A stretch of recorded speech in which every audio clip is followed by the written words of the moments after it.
सभी को मेरा नमस्कार। मैं एस्ट्रो सुनील चोपड़ा। तो मैं थोड़ा सा परिचय दे दूं आपको अपना। तो मैं एस्ट्रो सुनील चोपड़ा हूं। मैं एस्ट्रोलॉजी के क्षेत्र में पिछले 25 वर्षों से कार्य कर रहा हूं। मैंने लाल किताब, वैदिक, कृष्णमूर्ति पद्धति, केपी, न्यूमरोलॉजी, पामिस्ट्री, डाउजिंग, ये सारी विधाएं सीखी हुई हैं और इनकी मैं क्लासेस भी करता हूँ। काफ़ी लोगों को मैं पढ़ा चुका हूँ और अभी भी मैं क्लासेस लेता रहता हूँ, वर्कशॉप करता रहता हूँ। और जो लोग, कई लोग ऐसे हैं जो बैठे हैं यहाँ पर, जिन्होंने मेरे से सीखा है और उन्हें आइडिया है कि मैं किस तरह पढ़ाता हूँ। बाकी नए लोगों को धीरे धीरे पता लग जाएगा कि मेरे पढ़ाने का तरीका क्या है। इसीलिए वर्कशॉप रखी जाती है कि जिससे कि आप लोगों को एक अंदाजा लग जाए कि पढ़ाने का तरीका क्या है, हम कैसे पढ़ाते हैं। तो गणेश जी का नाम लेकर हम स्टार्ट करते हैं। गणपति जी को नमस्कार करते हुए सबसे पहले प्रश्न ये उठता है कि ज्योतिष शास्त्र क्यों सीखें। भाई कुछ नए लोग हैं, वो सोचते होंगे हम सीखें क्यों इसको, किस लिए, क्या जरूरी है, क्या हमें एस्ट्रोलॉजर बनना है या हमें कोई महात्मा बनना है या संत बनना है। नहीं, ज्योतिष शास्त्र सीखने के लिए आपको इन चीजों की आवश्यकता नहीं होती है। ज्योतिष शास्त्र एक ज्ञान है, जैसे कि एक आत्मा का ज्ञान, जीवन का निर्णय लेने की समझ आती है व्यक्ति के अंदर, जिसको ज्योतिष ज्ञान होता है। और जो समस्याएं हैं उनका समाधान व्यक्ति आराम से अपने हिसाब से कर सकता है। अगर आदमी को ज्योतिष विद्या आती है तो उसकी दशा महादशा वो देख सकता है। तो देख के अंदाजा लगा लेता है कि हमारे ग्रह कैसे हैं, हमारे ग्रह की पोजीशन क्या है, हम क्या उपाय करें तो हमारे ग्रह जो है अच्छे हो जाएं, जो खराब चल रहा है तो उसको अच्छा किया जा सकता है। तो इस तरह से ये चीजें रहती हैं। ये ज्ञान है, जितना ज्ञान आदमी को ले उतना ज्यादा अच्छा होता है। इससे पता लगता है हम कौन हैं, कहाँ से आए हैं, हम पूर्व जन्म में क्या करते थे, तो हमारे क्या प्रारब्ध है, तो वो हम पूरा करने आए हैं तो उसको खुशी खुशी करें।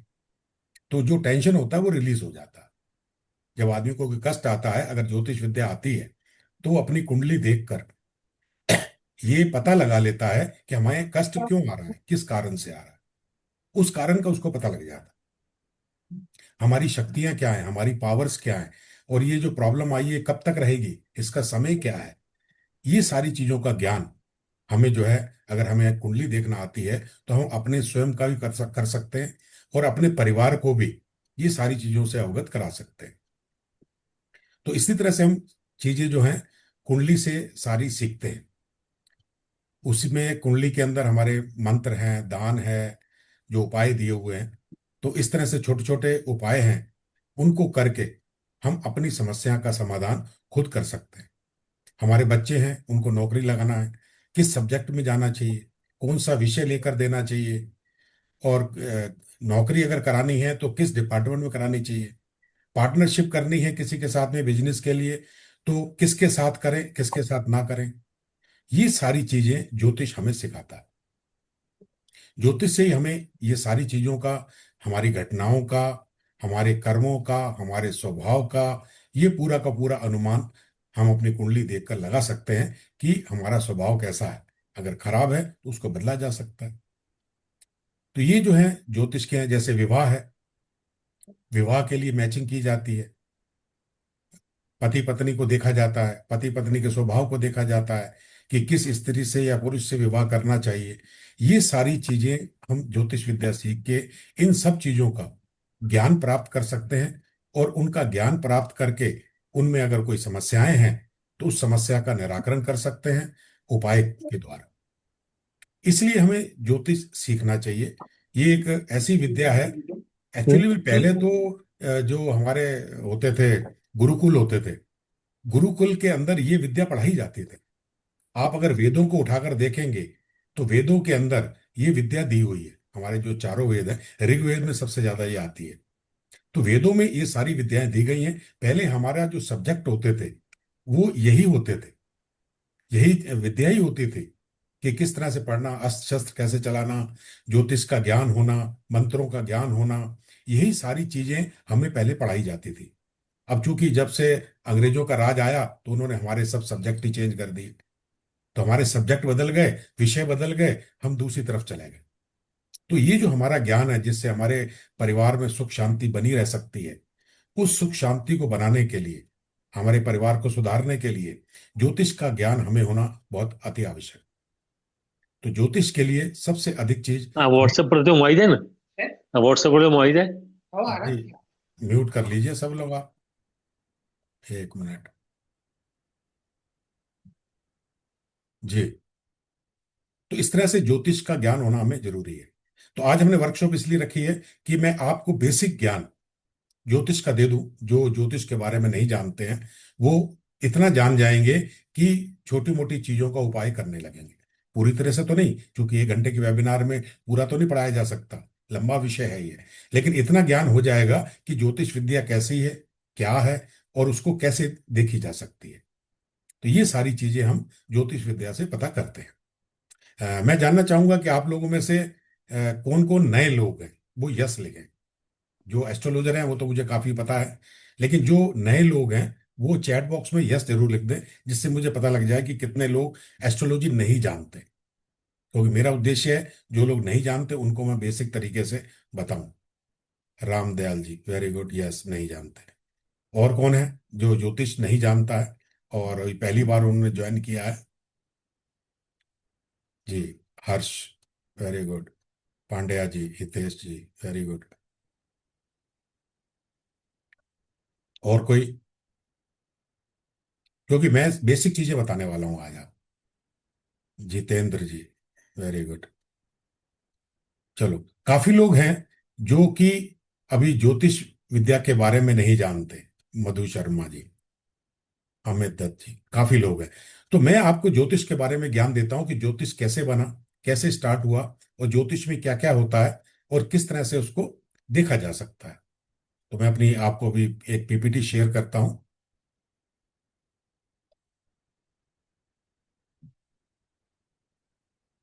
बेसिक चीजें सारी आप सीख जाएंगे। आज जो नए लोग बैठे हैं उन्हें ज्योतिष का काफी कुछ ज्ञान हो जाएगा, और जो लोग पुराने हैं उनका रिवीजन हो जाएगा। जैसे कि आपको मालूम है कि चंद्रमा जो है ज्वार भाटा को प्रभावित करता है, वैसे ही वैदिक ज्योतिष मानता है कि ग्रह, नक्षत्र मानवीय मस्तिष्क और ऊर्जा पर प्रभाव डालते हैं। जितने भी हमारे ग्रह नक्षत्र हैं ये हमारे मस्तिष्क और हमारी ऊर्जा पर प्रभाव डालते हैं। आज जो बात है आधुनिक विज्ञान की, इसको देखें तो ब्रह्मांड की ऊर्जा हमारे शरीर और मन को प्रभावित करती है। ब्रह्मांड में जितनी भी ऊर्जा है, आपने देखा सूर्य और चंद्रमा हम नंगी आंखों से आराम से देख सकते हैं। दो ग्रह तो ऐसे हैं जो हमारे ऊपर डायरेक्ट इफेक्ट डालते हैं। अधिक धूप में बैठ जाएंगे तो हमें गर्मी लगने लगेगी, छाए में आ जाएंगे तो आपकी गर्मी नहीं लगेगी, चंद्रमा की रोशनी में बैठेंगे तो आपको ठंडा महसूस होगा। तो इससे अनुमान लगता है कि ये दो ग्रह तो एक ऐसे हैं जो बिल्कुल हमारे सामने रहते हैं, हमारी आंखों के सामने हैं, इनके इफेक्ट हम रोज देखते हैं। अब ये कुंडली में कैसे देखें, ये कहाँ बैठे हैं और क्या कर रहे हैं, उसके बारे में आज हम आगे चर्चा करने वाले हैं। तो वैदिक ज्योतिष जो है केवल एक आध्यात्मिक या धार्मिक विश्वास नहीं है, बल्कि एक प्राचीन वैज्ञानिक प्रणाली है जो ब्रह्मांडीय ऊर्जा, गणित और समय की सूक्ष्म समझ पर आधारित है। इसे जो है वैज्ञानिक दृष्टिकोण से अध्ययन किया जाता है, और यह जीवन को गहराई से समझने का एक प्रभावी माध्यम है। इससे हम अपने जीवन के बारे में सारी चीजें ज्ञात कर सकते हैं कि हमारा जीवन कैसा रहेगा, हमारा जीवन कैसा चलेगा, और अगर कुछ कहीं खराबी है तो उसका हम उपाय भी कर सकते हैं। प्रत्येक ग्रह सूर्य के चारों ओर भ्रमण करते रहते हैं, ये आपको मालूम है। जब जातक का जन्म है होता है तो जन्म के समय कौन सा ग्रह किस स्थिति पर भ्रमण कर रहा है, और वह उसका फल उस जातक पर क्या पड़ रहा है। तो भ्रमण के दौरान यह जिस कुंडली के भाव में होते हैं उसी भाव के अनुसार अपना शुभ अशुभ फल देते हैं। यह प्रभाव जो है दो प्रकार के होते हैं, एक निश्चित होता है, एक संदिग्ध होता है। ये दो तरह के प्रभाव होते हैं हमारी कुंडली के अंदर। जो निश्चित होते हैं ये प्रभाव कभी अटल होते हैं, इसे बदला नहीं जा सकता। कुछ ऐसे प्रभाव होते हैं जिन्हें कोई भी चेंज नहीं कर सकता, जिसे निश्चित कहते हैं।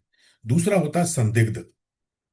इसे जन्म कुंडली के द्वारा जाना जा सकता है और इन्हें उपायों के द्वारा टाला जा सकता है। ये जो दूसरी चीज है संदिग्ध वाली, इनका हम ट्रीटमेंट कर सकते हैं।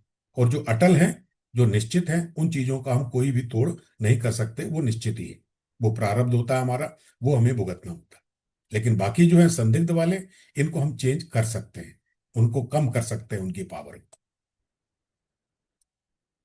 आपने देखा होगा कि कुंडली के अंदर 12 भाव होते हैं। जो नए लोग हैं, उन्होंने कुंडली तो देखी होगी कभी ना कभी। उसके अंदर 12 भाव होते हैं। अब वो 12 भाव की उत्पत्ति कैसे हुई? 12 ही क्यों बने? 11 क्यों नहीं बने? 13 क्यों नहीं बने? 10 क्यों नहीं बने? तो इसका जो लॉजिक है, वो ये एस्ट्रोनॉमी के आधार पर बनाया गया है। हमारे ऋषि मुनियों ने ये सब चीजें बनाई हैं। उसका पूरा एक लॉजिक कारण है।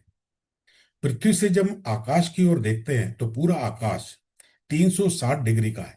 राउंड होता है, 360 डिग्री राउंड में मानी जाती है। तो वैदिक ज्योतिष में इस 360 डिग्री मंडल को 12 बराबर भागों में बांटा गया, क्योंकि भाव बराबर होना चाहिए। इसलिए 12 भाव बनाए गए 360 को डिवाइड करके। हर भाग जो है 30 डिग्री का बना। जब हर भाग जो है 30 डिग्री का बना और 12 भाग बने, इसी तरह से हमारा जो पूरा मंडल है, आकाश मंडल, 360 डिग्री का कंप्लीट हो गया 12 भागों। इन्हीं भागों को हम हाउस कहते हैं, इंग्लिश में भाव कहते हैं, हिंदी में, और अलग अलग भाषा में अलग अलग इसके नाम हैं। हाउस, भाव, घर, घर भी कहते हैं। तो ये 12 भाव बनाए गए। जब व्यक्ति का जन्म होता है, उस समय पूर्व दिशा में, ईस्ट में, जो राशि उदय हो रही होती है, वही हमारा लग्न होता है। उसको हम पहला भाव कहते हैं। जब ईस्ट दिशा में जिस समय बच्चा पैदा हुआ, तो जिस समय ईस्ट दिशा के अंदर जो लग्न उदय हो रही होगी, वही लग्न हमारी कुंडली की लग्न बन जाती है, जिसे हम पहला भाव कहते हैं। और उसके बाद में ये राशियों का क्रम चलता है। वो पहला है, फिर 2 3 4 5 इस तरह से गोल 12 तक घूमता है। अगर मान लीजिए कि जन्म के समय पूर्व में मेष राशि का उदय हो रहा है, तो वह लग्न क्या होगी? मेष लग्न कहलाएगी। उसके बाद वृष आती है दूसरी, फिर मिथुन आती है। ये अभी आगे मैं बताऊंगा कि वृष और मिथुन कैसे आती हैं। इस तरह से ये 30-30 डिग्री के हर भाव हैं। और ये 30-30 डिग्री ग्रह जो हैं, हमारे भाव में जब आते हैं तो 30 डिग्री चलने के बाद में दूसरे भाव में चले जाते हैं। ये इसका सिस्टम है। अब कुंडली का प्रारूप मैं आपको दिखा देता हूं। ये कुंडली है, 12 भाव बनाए हुए हैं, देखिए पूरी कुंडली बनी है। ये प्रथम भाव है जिसकी मैं लग्न की बात कर रहा था, जिस समय ये पूर्व दिशा है। पूर्व दिशा में जब कोई राशि उदय हो रही होती है, तो जब बच्चा पैदा होता है तो वो लग्न में मानी जाती है। तो प्रथम भाव हो गया, ये द्वितीय, तृतीय, चतुर्थ, पंचम, षष्टम, सप्तम, अष्टम, नवम, दसम, एकादश और द्वादश। इस तरह से ये 12 भाव 30-30 डिग्री के, 360 डिग्री का ये पूरा गोला होता है, उस हिसाब से बनती है। हर भाव में जातक के बारे में जानकारी प्राप्त होती है। प्रथम भाव जो है ये लग्न है। लग्न मतलब हम स्वयं हैं। हमारे बारे में पूरी जानकारी लग्न के द्वारा प्राप्त होती है। और हमारे पूरे शरीर के अंगों को इन्हीं 12 भागों में बांटा गया। और जैसे प्रथम भाव है, ये सिर से स्टार्ट होता है, पूर्व दिशा की ओर सिर। प्रथम भाव में सिर, मस्तिष्क, मस्तिष्क, केश, मस्तक, माथा, ये सारी चीजें और पूरी बॉडी। एक्चुअली में पूरी बॉडी का निर्णय जो है हम लग्न से निकाल सकते हैं, लेकिन मेन जो है सिर और मस्तक और मस्तिष्क और केश, ये देखे जाते हैं किससे? प्रथम भाव से। दूसरा भाव जो है हमारा, दूसरे भाव से हम चेहरा देखते हैं, मुख मतलब मुंह देखते हैं, वाणी देखते हैं, दाई आंख देखते हैं, और दांत देखते हैं। ये सारी चीजें जो है हमारा दूसरा भाव बताता है कि हमारी आवाज कैसी है। हम बोलते हैं तो मोटा बोलते हैं या पतला बोलते हैं, ये ग्रहों के हिसाब से होता है। दूसरे भाव में जो ग्रह बैठा हो, मान लीजिए दूसरे ग्रह में मंगल बैठा है, तो मंगल ग्रह बैठने के कारण, मंगल क्या है? गर्म, अग्नि तत्व है, ये आपको मोटी आवाज देगा। उस जातक की मोटी आवाज होगी जिसके दूसरे भाव में मंगल बैठा है। अगर शुक्र बैठा है या चंद्रमा बैठा है, ये प्लेनेट स्त्री जाति प्लेनेट है, और इनकी आवाजें पतली होती हैं, इनकी आवाजें जो है मोटी नहीं होंगी, बारीक होंगी, पतली होंगी। तो ये इस तरह से हम भाव में कौन सा ग्रह बैठा है, उसके क्या इफेक्ट आ रहे हैं, ये पता करते हैं। जैसे दूसरे भाव में मैंने आपको बता दिया मंगल और शुक्र के बारे में, तो मुख और वाणी, आंख, चेहरा, ये उससे पता चलेगा आपका कैसा है, फेस कैसा है, आप कैसे दिखते हैं, भद्दा चेहरा है, अच्छा चेहरा है। ये ग्रहों के अनुसार है, जो ग्रह वहां बैठा होगा उस प्रकार का आपका चेहरा बनेगा। तीसरा भाव आता है हमारा गला। गला आता है, कंधे आ जाते हैं, बाजू आ जाते हैं, कान आ जाता है, और दायां हाथ, राइट हैंड। ये तीसरे भाव से हमारे अंग आते हैं। तो इसी तरह से हम इसकी बीमारियां भी देखते हैं। हमारा ग्रह कोई ऐसा खराब बैठा है इस भाव के अंदर, तो उस स्थान पर जो आपका अंग आ रहा है, जिस भाव पर, उस पे आपको वो बीमारी का शुरू हो सकती है, अगर वो खराब है तो, पीड़ित है तो। इस तरह से हर जगह की होती है, कंठ की बीमारी भी होती है, जिस तरह से थायराइड, ये गले की बीमारी होती है, तो ये तीसरे भाव से आती है। तीसरे भाव में आपका शुक्र ग्रह बैठ जाए, पीड़ित हो जाए, तो आपको थायराइड होने की समस्या बन सकती है। तो तीसरे भाव से हमारे अंग जो हैं वो कंठ, अपना कंधे, बाजू, कान, दायां हाथ, ये देखते हैं। अब आ जाते हैं हम चौथे भाव पर। चौथा भाव हमारा हृदय, फेफड़े, छाती और स्तन का। हम अपने हृदय के बारे में, छाती, फेफड़े, लंग्स के बारे में, स्तन के बारे में पूरा अंदाजा चौथे भाव को देख के लगा सकते हैं। अगर चौथे भाव में कोई पीड़ित ग्रह बैठा है या किसी को पीड़ित कर रहा है, जैसे हृदय का मालिक कौन है? सूर्य। सूर्य अगर चौथे भाव में बैठकर पीड़ित हो जाए, राहु की दृष्टि हो जाए, तो आपको हृदय से जुड़ी बीमारियां हो सकती है।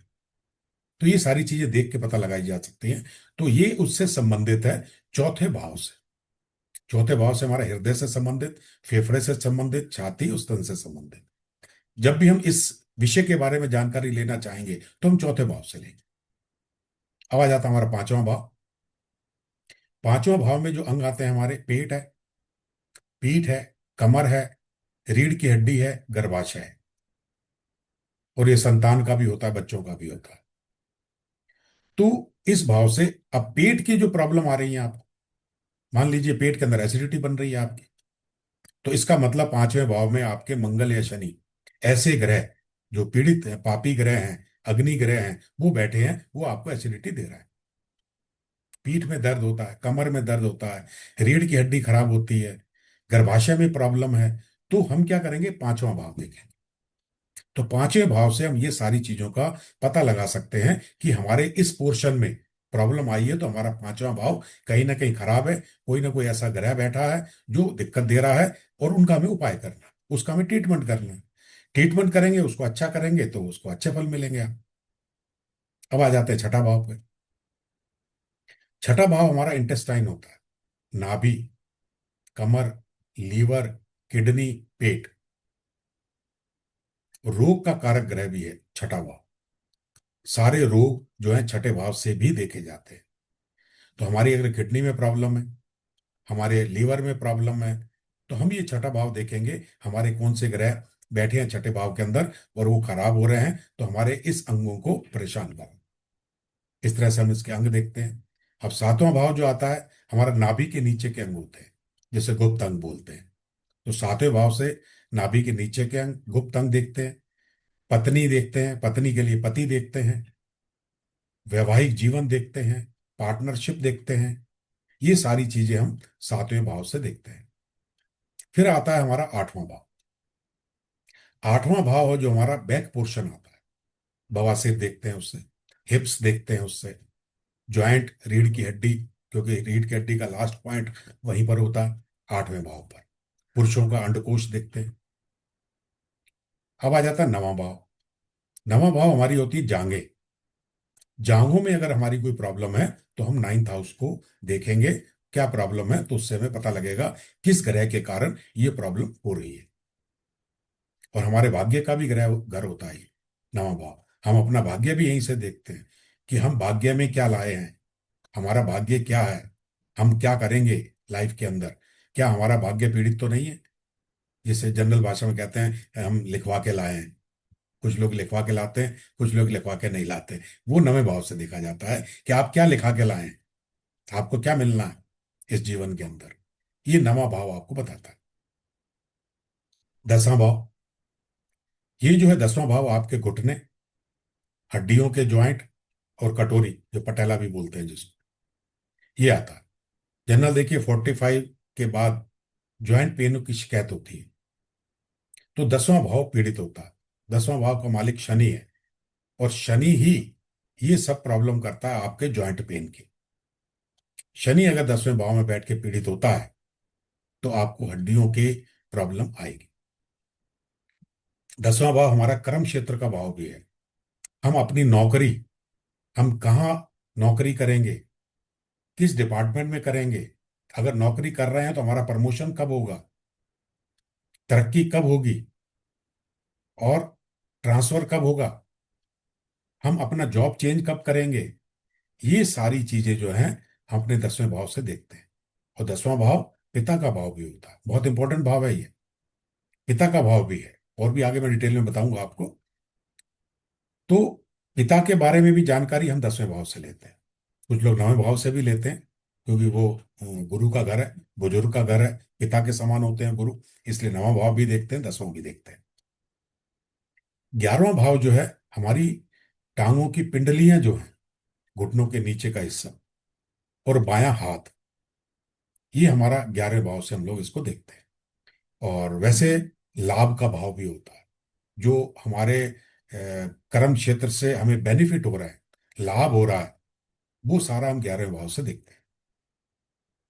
12वां भाव जो है, इससे हम अपने एड़ी और पंजे, पैर, 12वें भाव से पैर की जितनी भी हैं तलवे की बीमारियां, तलवे में जलन, पंजों में प्रॉब्लम, एड़ी में प्रॉब्लम, ये सारी चीजें जो हैं इससे देखी जा सकती हैं। तो ये है 12वें भाव की डिटेल। अब आगे मैं आपको बताता हूं कि ये तो अंग थे। अब बाकी चीजें कौन से भाव से क्या देखी जाती है। लग्न से व्यक्ति के बारे में देखा जाता है। अब ये दूसरा भाव है, इससे धन देखा जाता है। आपका बैंक बैलेंस क्या है, आपका बैंक बैलेंस बनेगा या नहीं बनेगा, ये हम देखते हैं आपके दूसरे भाव से। आपका कुटुंब कैसा है, आपका परिवार कैसा है, आपकी परिवार में स्थिति कैसी है। क्या आपका परिवार बहुत अच्छा है, मिलजुल के रहते हैं सब लोग, या आपके परिवार वालों से नहीं बनती है, या आपके घर में कलेश रहता है, या आपके यहाँ घर में प्रॉब्लम चल रही है। ये सारी चीजें हम दूसरे भाव से देखते हैं। ये सारी चीजों का अंदाजा दूसरे भाव में बैठे ग्रहों से हम लगा सकते हैं। इसके बाद आता है हमारा तीसरा भाव। तीसरा भाव जो है हमारा पराक्रम का भाव। पराक्रम मतलब मेहनत। आप कितनी मेहनत करेंगे, क्या आपको मेहनत करके ही कमाना है या बैठे बैठे कमाना है। मेहनत करके कमाएंगे या बैठे बैठे कमाएंगे, ये सारी चीजें आप तीसरे भाव से देख सकते हैं। उसके बाद आता है आपका चौथा भाव। चौथा भाव आपका सुख साधन और माता पिता, माता का भाव। आपके पास सुख साधन होंगे या नहीं। सुख साधन मतलब घोड़ा गाड़ी मकान, माता से संबंध, माता के साथ आपका व्यवहार, माता की तबीयत कैसी रहेगी, माता से आपकी बनेगी कि नहीं बनेगी, माता और जातक के बीच का संबंध, ये चौथे भाव से देखते हैं। घोड़ा गाड़ी मकान कब मिलेगा, कैसा मिलेगा, अच्छे ग्रह हैं तो अच्छा मिलेगा, खराब ग्रह हैं तो खराब मिलेगा, या तो नहीं मिलेगा, या सेकंड हैंड गाड़ियां मिलेंगी, या नए फ्रेश मिलेंगी, या बड़ी गाड़ियां मिलेंगी, या बड़े मकान मिलेंगे। ये सारी चीजों का हम जो विवरण निकालते हैं, ये हम चौथे भाव से निकालते हैं। फिर आ जाते हैं हम 5वें भाव पर। 5वां भाव जो हमारा शिक्षा संतान का भाव होता है। हमारी शिक्षा कैसी होगी, हमें कौन सा सब्जेक्ट लेना चाहिए, किस विषय में हमें आगे बढ़ना चाहिए, कौन सा विषय हमारे लिए सूटेबल है, हमारी शिक्षा कैसी होगी, हमारी संतान कैसे होगी, संतान के बारे में जो भी चीजें हैं, ये हम जो है पंचम भाव से देखते हैं। पहली संतान पंचम भाव से देखी जाती है। पहली संतान हमारी सही सलामत होगी या नहीं होगी, अबॉर्शन तो नहीं हो जाएगा। ये ग्रहों के अनुसार ये सारी चीजों का हम पता लगाते हैं। उसके बाद आते हैं छठे भाव पर। छठा भाव से हम क्या देखते हैं, ऋण रोग और शत्रु। हमारे ऊपर कोई लोन चलेगा, हमारे ऊपर कोई कर्जा रहेगा, हमें कौन कौन से रोग होंगे, हमारे शत्रु होंगे या नहीं होंगे, शत्रु होंगे तो कैसे होंगे, किस प्रकार के होंगे, हमें लाभ देंगे या नुकसान करेंगे, ये सारी चीजें हम छठे भाव से देखते हैं। इसके बाद आता है हमारा सप्तम भाव। सप्तम भाव जो है हमारा परिवार व्यापार का भाव होता है, पति पत्नी का भाव।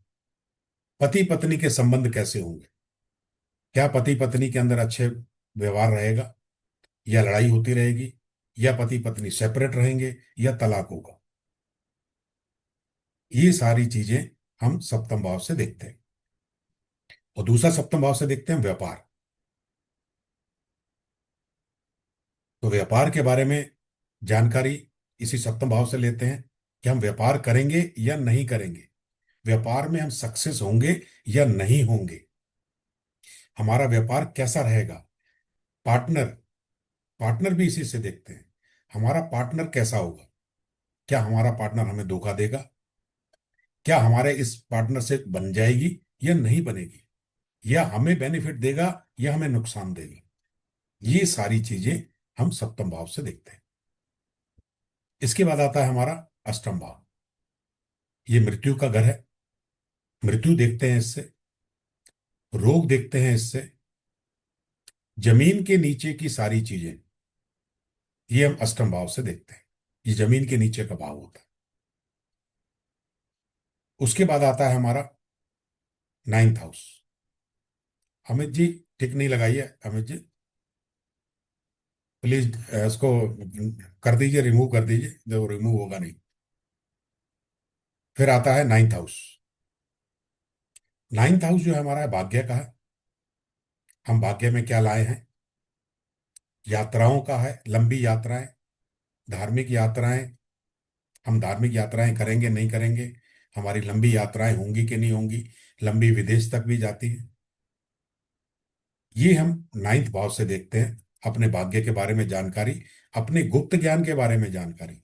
ये एट्थ और नाइन्थ हाउस होते हैं कि हमें गुप्त ज्ञान कैसा होगा। जो आप एस्ट्रोलॉजी के लिए इंटरेस्टेड है, ये इन्हीं भाव से देख के पता लगाते हैं कि आपकी एस्ट्रोलॉजी अच्छी होगी कि नहीं होगी। अष्टम और नवम भाव से, इनमें अगर राहु शनि गुरु ये ग्रह कहीं ना कहीं दृष्टिगत या बैठे हैं, तो आपको गुप्त ज्ञान मिलेगा, एस्ट्रोलॉजी से संबंधित होंगे।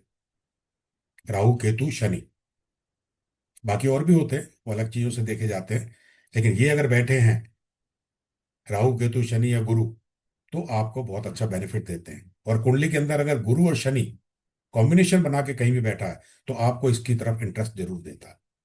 अगर उनकी दृष्टि आ जाती है, तो आप बिजनेस भी कर सकते हैं उस विषय।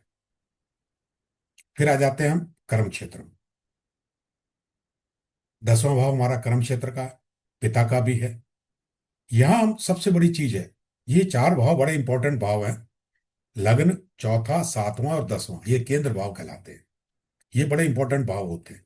इसी से मैक्सिमम सारी चीजों का हमें पता लग जाता है। अब ये कर्म क्षेत्र है हमारा कर्म, क्या हम नौकरी करेंगे या हम व्यापार करेंगे। ये सातवां व्यापार का, ये नौकरी का। व्यापार करेंगे तो सातवां भाव देखेंगे, नौकरी करेंगे तो 10वां भाव देखेंगे। अब हमारा कर्म क्षेत्र कैसा होगा, जहां हम नौकरी कर रहे हैं, वहां हमारी लोगों से, हमारे स्टाफ से, हमारे कलीग से, हमारे बॉस से बनेगी या नहीं बनेगी। नौकरी हमें अच्छी मिलेगी कि नहीं मिलेगी। अगर नौकरी मिल गई है तो इसका हमारा प्रमोशन कब होगा, ट्रांसफर कब होगा, ये सारी चीजें हम दसम भाव से देखते हैं। पिता के बारे में जानकारी, ये सारा हमें 10वें भाव से देखते हैं। फिर आ जाता है हमारा 11वां भाव। 11वां भाव हमारा लाभ का भाव है, बेनिफिट, हमारी इच्छा पूर्ति। जो हम चाहते हैं, हमारी इच्छा पूरी हो रही है कि नहीं हो रही। तो 11वें भाव से हमारी इच्छा पूर्ति होती है, होगी कि नहीं होगी, ये चीजों की जानकारी मिलेगी। लाभ हमें होगा या नहीं होगा, ये हमें 11वें भाव से पता लगता है। उसके बाद आता है हमारा 12वां भाव। 12वां भाव जो है हमारा व्यय का है, रोग का है, कोर्ट कचहरी, अपनी शैया सुख, विदेश यात्रा, ये सारी चीजें हम 12 भाव से देखते हैं। क्या हम विदेश जाएंगे, क्या हम सेटल होंगे या नहीं होंगे, या होकर वापस आ जाएंगे, वहां हमारा काम बनेगा या नहीं बनेगा, ये 12वां भाव।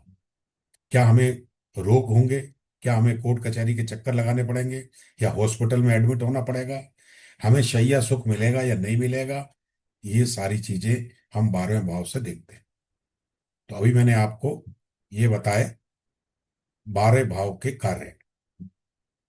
कोई आपको समझ में आया या नहीं आया, या कोई कोई प्रश्न पूछ रहा था, हाथ खड़ा था किसी का।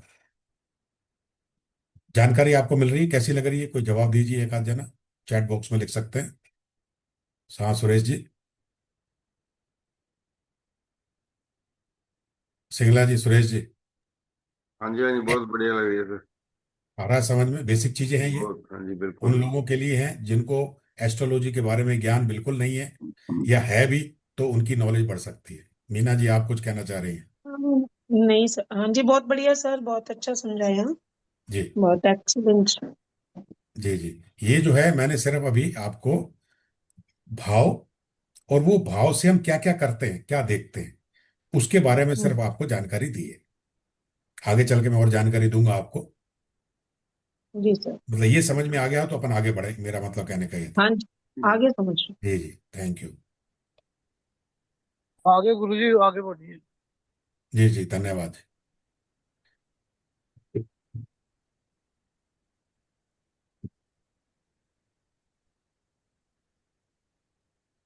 अब मैं आपको बताता हूँ, एक छोटी सी किस्सा भी सुना देता हूं मैं आपको, जिससे कि आपको ये 12 भाव को समझने में बड़ी आसानी होगी।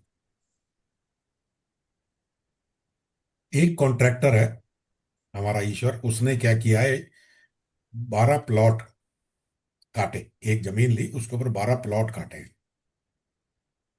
तो 12 प्लॉट बना दिए उसने, एक सोसाइटी बना दी 12 प्लॉट काट कर।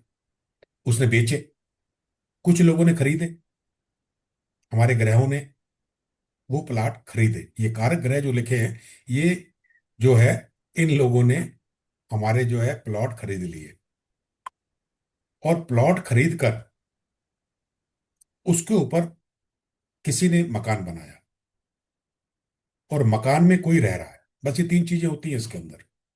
एक जमीन, जमीन किसकी है, किस ग्रह की जमीन है, उसे कारक ग्रह बोलते हैं। उसके ऊपर मकान किसने बनाया, उसे हम राशि बोलते हैं। जो नंबर लिखे रहते हैं 1 2 3 4, उसे हम राशियां बोलते हैं। 1 से लेकर 12 तक राशियां होती हैं। और उसके अंदर रह कौन रहा है, वो ग्रह होते हैं। अब हमें ये कॉम्बिनेशन मिलाना है कि हमारी जमीन पर किसने मकान बनाया और कौन रहने आ गया।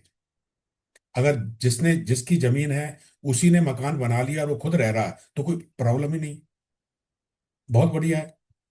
अगर जमीन किसी की, मकान किसी और ने बनाया, उसके किसी दुश्मन ने, और रह उसका दुश्मन रहा है, तो बड़ी दिक्कत आ जाती है। जैसे सूर्य मंगल की जमीन मकान हो गए, तो इसमें आके राहु बैठ गया। रहने कौन आ गया, राहु। सूर्य ने जमीन खरीदी, मंगल ने मकान बना लिया। ठीक है, ये दोनों दोस्त हैं, कोई प्रॉब्लम नहीं। लेकिन रहने कौन आ गया किराए से, राहु। अब राहु या शनि, राहु और शनि रहने आ गए तो क्या होगा, दिक्कत आएगी ना इन लोगों को, सूर्य मंगल पीड़ित हो जाएंगे। तो यदि मित्र ग्रह आकर रह जाए, ये तीन चीजें हैं। अगर जमीन और मकान अपने हैं, और जो ग्रह रहने आया है, और वो अगर मित्र है, दोस्त है, तो अच्छा फायदा देगा। और अगर कहीं दुश्मन बैठ गया, तो आपको भी पीड़ित कर देगा। तो उस भाव से संबंधित आपको परेशानियां होना शुरू हो जाएंगी। अगर कोई अंग है उस भाव से संबंधित, अंग में परेशानी हो जाएगी। अगर वो जॉब से संबंधित है किसी से, वहां परेशानी हो जाएगी। तो ये चीजें जो है दिक्कत देना शुरू कर देती है। उसके हिसाब से सिंपल फार्मूला है, सिर्फ तीन चीजें देखनी है। जमीन किसकी है, मकान किसने बनाया, कौन रह रहा है। दूसरी चीज ये देखनी है कि हमारे सामने कौन रहता है, हमारे आस पड़ोस में कौन रहता है। अगर आपके आस पड़ोस में कोई दुश्मन ग्रह बैठ गए तो आपको तकलीफ तो होगी होगी। आपके घर के सामने आप अच्छे हैं, पूजा पाठ करने वाले गुरु बैठे हैं लगन में, मान लीजिए ये पहले नंबर पर गुरु बैठे हैं, यहाँ पूजा पाठ होती है रोज, और सामने कौन आ गया, राहु और शनि। ये बैठ के रोज दारू पी रहे हैं, लड़ाई झगड़े कर रहे हैं, उधम कर रहे हैं। तो क्या होगा, अब ये सामने सामने आपका दरवाजा खुलेगा और वहां बदबू आएगी दारू की, और ये और उधम मचाएंगे, आपकी पूजा पाठ नहीं हो पाएगी। तो आप भी पीड़ित हो गए और ये दोनों में गड़बड़ हो गई। क्या हुआ, ये जो पूजा पाठ करने वाला था वो परेशान हो गया, तो उससे संबंधित सारी चीजों को परेशानी आना शुरू हो जाएगी। तो इनकी दृष्टियां भी काम करती हैं। आमने सामने अगल बगल दोनों देखना पड़ता है कि हमारे पड़ोसी कौन है। अगर कहते हैं ना अच्छा पड़ोसी हो तो बहुत बढ़िया होता, अगर पड़ोसी खराब हो जाए तो लोग मकान तक छोड़ जाते हैं। क्यों, अगर आपका पड़ोस का ग्रह अच्छा नहीं है, कोई पापी ग्रह बैठा है, तो आपको प्रॉब्लम क्रिएट करेगा, आप अच्छे ढंग से नहीं रह पाएंगे, यानी आपको समस्याएं आना शुरू हो जाएगी। तो वो दृष्टि हमें देखनी पड़ती है। बस यही है पूरी ज्योतिष के अंदर, यही चीजें मेन है कि हमें ग्रह देखना है, जमीन देखनी किसकी है, किस ग्रह की है। अगर उसने मित्र ग्रह ने मकान बनाया, बहुत अच्छी बात, मित्र रह रहा है, बहुत अच्छी बात। और अगर कहीं दुश्मन बैठ गया तो परेशान, और सामने अगर कोई दिक्कत आ गई तो परेशान, आस पड़ोस में कोई गलत आदमी आ गया तो परेशान। ये आंकड़े हैं सिर्फ एस्ट्रोलॉजी को समझने के और आगे बढ़ने के। ये हमारी 12 राशियां होती हैं और उनके स्वामी होते हैं। जो मैं मकान की बात कर रहा था, जमीन तो मैंने आपको दिखाई है, ये मकान वाले हैं। जैसे मेष राशि मंगल की है, मान लीजिए जमीन किसी की है, उसमें मंगल ने मकान बना लिया, तो ये स्वामी मंगल है। मेष राशि अगर पड़ी है लगन के अंदर तो उसका स्वामी मंगल है। अगर लगन में वृषभ राशि है दूसरी वाली, तो उसका स्वामी शुक्र है। तो इस तरह से हमें ये देखना है कौन कौन से ग्रह हैं। तो ये 12 राशियां होती हैं, इनके स्वामी होते हैं। मेष के स्वामी है 12 मंगल, वृषभ के स्वामी है शुक्र, मिथुन के बुध, कर्क के चंद्रमा, सिंह के सूर्य, कन्या के बुध, तुला के शुक्र, वृश्चिक के मंगल, धनु के गुरु, मकर के शनि, कुंभ के शनि और मीन के गुरु। आप लोग स्क्रीनशॉट भी ले सकते हैं किसी को फटाफट चाहिए हो तो, क्योंकि मैं इतना जल्दी बोल गया, नए लोगों को जल्दी समझ में नहीं आएगा, बाद में देख सकते हैं। तो ये स्वामी हैं, इन राशियों के स्वामी। 12 राशियां होती है, 1 से लेकर 12 तक, 12 घर है, इनके ये स्वामी हैं। इन स्वामियों को देखना पड़ता है। इस तरह से लिखी रहती है, जैसे ये देखिए 1 2 3 4 लिखे, ये राशियां हैं। तो ये राशियों से हम अंदाजा लगाते हैं कि इनके स्वामी कौन कौन। तो इस तरह से लिखेंगे, जरूरी नहीं कि इसमें एक होगा, कहीं दो भी आ सकता है यहाँ पर। वो तो जिस समय बच्चा पैदा हुआ है, जो लग्न उदित हो रही है वो यहाँ पर आएगी, ये सुबह की कुंडली है। तो इस तरह से आप जो है देख सकते हैं कि यहाँ किस राशि पे, यहाँ दो भी आ सकता है, चार भी आ सकता है, 12 तक कोई भी राशि आ सकती है। क्योंकि जहां तक बच्चा जो है कभी भी पैदा हो सकता है, सुबह दोपहर शाम रात। तो यहाँ उस प्रकार से राशियां आ जाती हैं।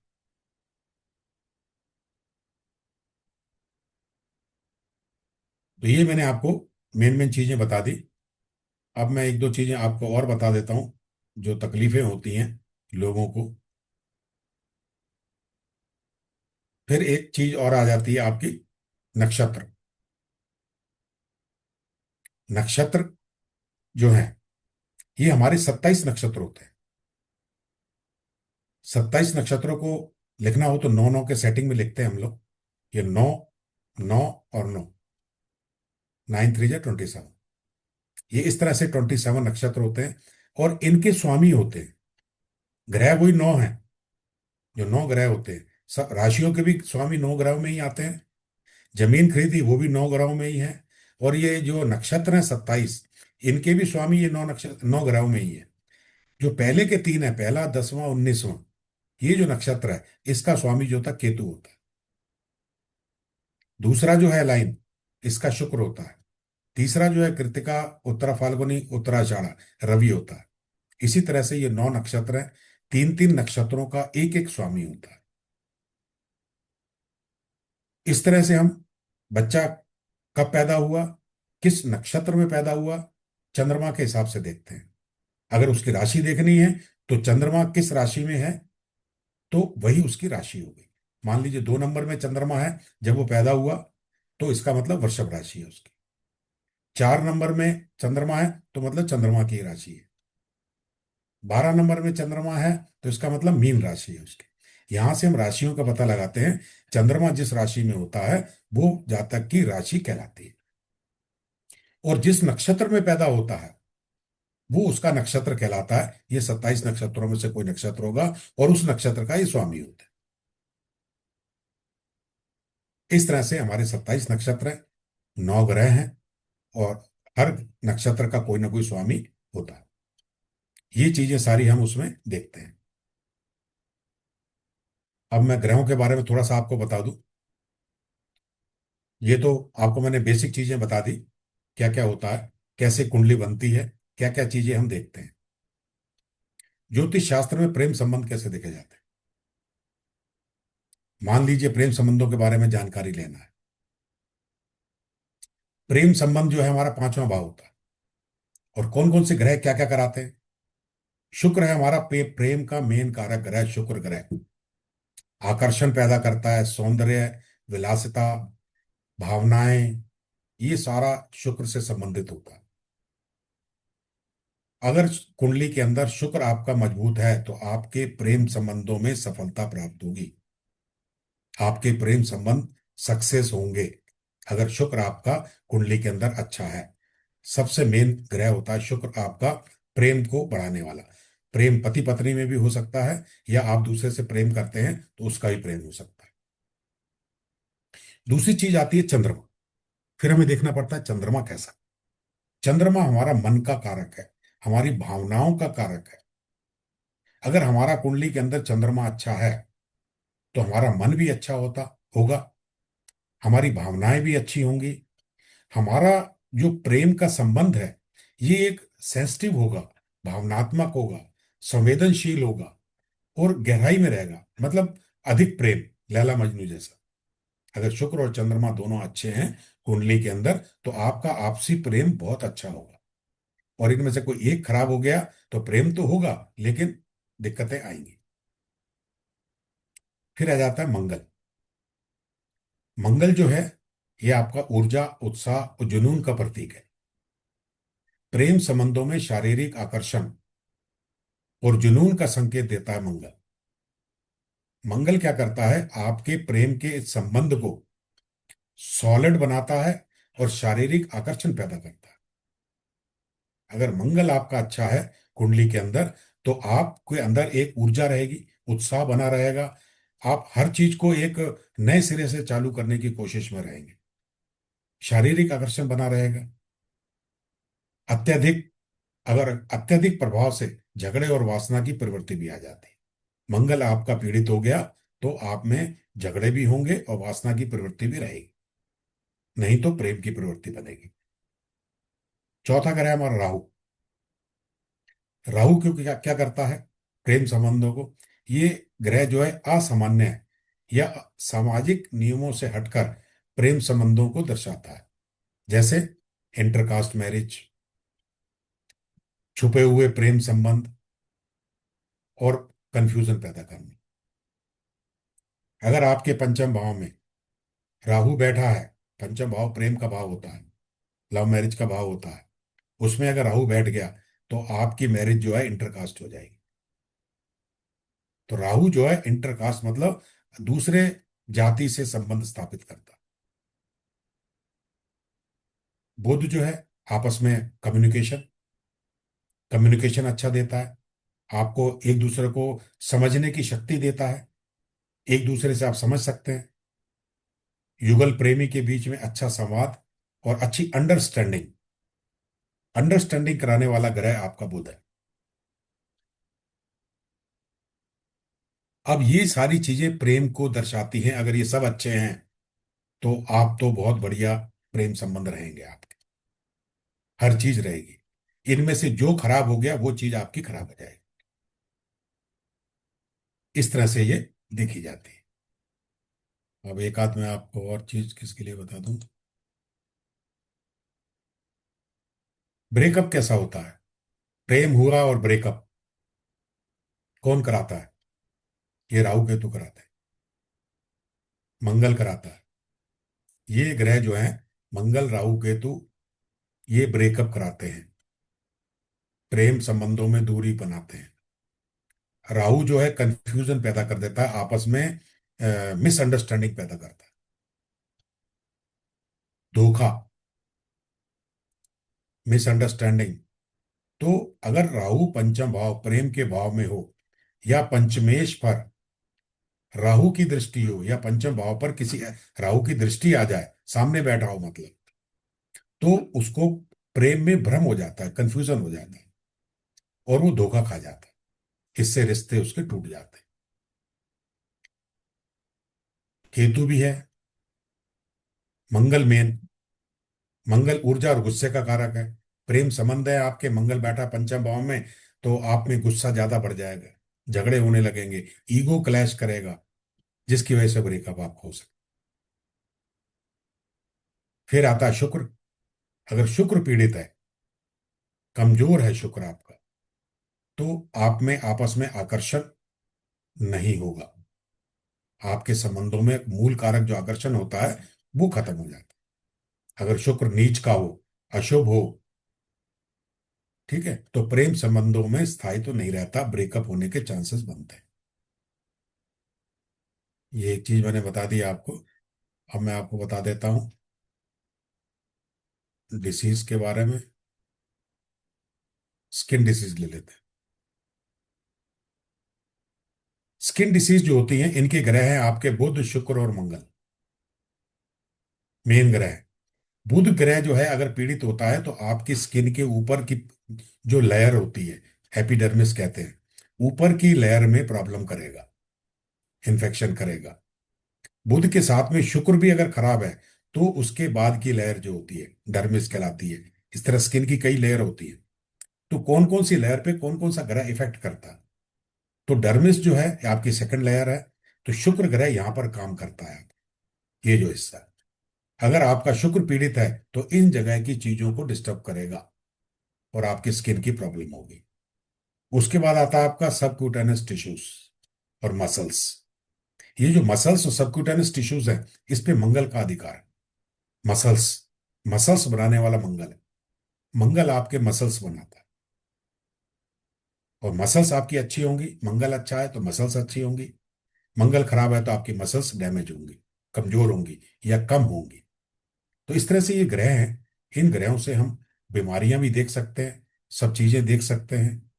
एक और बता देता हूं आपको, गॉल ब्लैडर स्टोन, ये सूर्य से, मंगल से।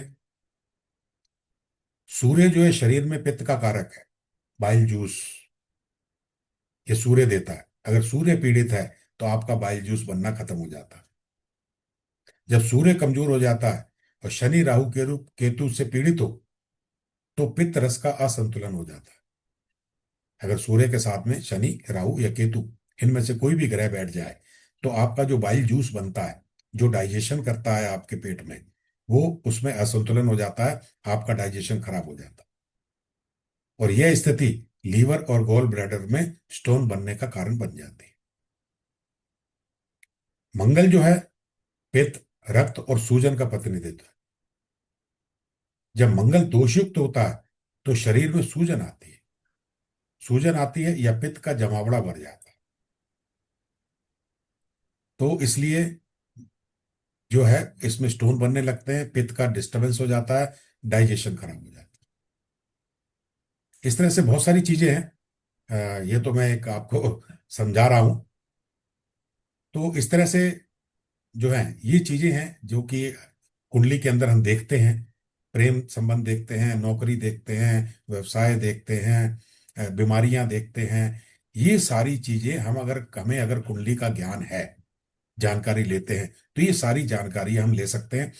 और कुछ नहीं तो अपने बारे में जानकारी प्राप्त कर सकते हैं, अपने परिवार के बारे में ये सारी चीजें प्राप्त कर सकते हैं। ये सारी चीजों का अंदाजा हम इनसे लगा सकते हैं। इसका मैंने वैसे कोर्स भी बनाया है। अब इस समय सारी चीजें तो खैर नहीं बता पाऊंगा। मेरी बुक्स भी हैं, अगर आप बुक्स भी देखना चाहें तो देख सकते हैं। ये 10-11 बुक्स लिखी हुई हैं मैंने ज्योतिष विद्या के ऊपर, जैसे वैदिक ज्योतिष, ग्रहों, राशियों, नक्षत्रों का रहस्य, ये एक बुक है मेरी। और ग्रहों के अनुसार विषय, व्यवसाय और जीवन साथी चुने, इसमें 3 चीजों का वर्णन दिया है। आप कौन सा सब्जेक्ट चुने, कौन सा सब्जेक्ट बच्चों को लेना चाहिए, किस डिपार्टमेंट में जाएं, और व्यवसाय चुने तो कौन सा व्यवसाय करें, किस ग्रह के द्वारा ये व्यवसाय आपको पता लगेगा, जीवन साथी चुने तो कैसे चुने, उनमें क्या क्या चीजें देखना चाहिए। ये सारी चीजों का वर्णन इस बुक में मैंने दिया है। तो ये मेरी बुक पब्लिश है, और अभी रिसेंटली मेरी एक बुक पब्लिश हुई है, ये चिकित्सा ज्योतिष एवं कलर चिकित्सा, चिकित्सा ज्योतिष और कलर चिकित्सा। इसमें मैंने ग्रहों के हिसाब से सारी बीमारियों का वर्णन किया कि आपके शरीर में कौन कौन सी बीमारियां हो सकती हैं, किन ग्रहों से होती हैं। यदि उनका पहले से उपचार कर लिया जाए तो आगे चल के वो बीमारी आपको नहीं आएगी, या उसकी डेंसिटी कम हो जाएगी। तो ये चीजें हैं, ये सारा मैंने डिटेल दिया हुआ है। और अगर आप लोगों को कुंडली एनालिसिस कराना हो तो हॉरोस्कोप एनालिसिस भी करता हूं मैं। कंसल्टेंसी के लिए मेरा नंबर है, नीचे दिया गया है, आपको मिल जाएगा। और वैदिक एस्ट्रोलॉजी के लिए मैंने एक कोर्स डिजाइन किया है जो कि 21 दिन का है। 21 दिन का कोर्स है जिसकी फीस है 4,999। 21 क्लासें हैं, मंडे टू फ्राइडे हमारी क्लासेस चलती हैं, और 21 दिन 21 क्लासेस कराते हैं, जिसकी फीस रहती है 4,999। और ये जो कोर्स है अभी 11 दिसंबर से स्टार्ट हो रहा है, जिसका टाइम रहेगा 8 बजे से लेकर 9 बजे तक। और इसमें आपको क्या क्या बेनिफिट मिलने वाले हैं, बोनसेस, आपको सर्टिफिकेट मिलेगा, आपको रिकॉर्डिंग मिलेगी, आपको पूरी क्लासेस की रिकॉर्डिंग, कोर्स की पीडीएफ मिलेगी आपको। तो ये चीजें आपको साथ में मिलेंगी। आप अगर किसी दिन नहीं आ सकते, बैठ नहीं सकते, क्लास अटेंड नहीं कर सकते, तो रिकॉर्डिंग देख सकते हैं, और फिर नेक्स्ट डे आप उसके बारे में कुछ पूछना चाहें तो पूछ सकते हैं। ये बेनिफिट आपको मिलने वाला है। और ये मेरा नंबर है 9302325222। आप लोग स्क्रीनशॉट ले सकते हैं, स्कैनर भी दिया हुआ है। जो लोग मेरा ये कोर्स ज्वाइन करना चाहते हैं, स्कैनर के द्वारा पेमेंट कर सकते हैं, इस नंबर के द्वारा भी पेमेंट कर सकते हैं। जी पे पर, पेटीएम पर, फोन पे पर, जिस पे आप करना चाहें तो सब पे कर सकते हैं। तो ये मैंने आपको डिटेल बताई है, जिसमें मैं आपको अभी थोड़ा सा ही, एक्चुअली ये समझो कि टेलर दिया है। और ये सारी जानकारियां मैं आपको ग्रहों के बारे में, सबके बारे में पूरी डिटेल आपको इस कोर्स के अंदर देने वाला हूं। 21 दिन का कोर्स। तो ये मेरी डिटेल थी। अब आपको कोई सवाल करना हो तो आप अपने सवाल पूछ सकते हैं मेरे से। समीरन दत्ता जी, आप कुछ शायद पूछना चाह रहे हैं, अनम्यूट कर लीजिए, अनम्यूट कर लीजिए। जी सर।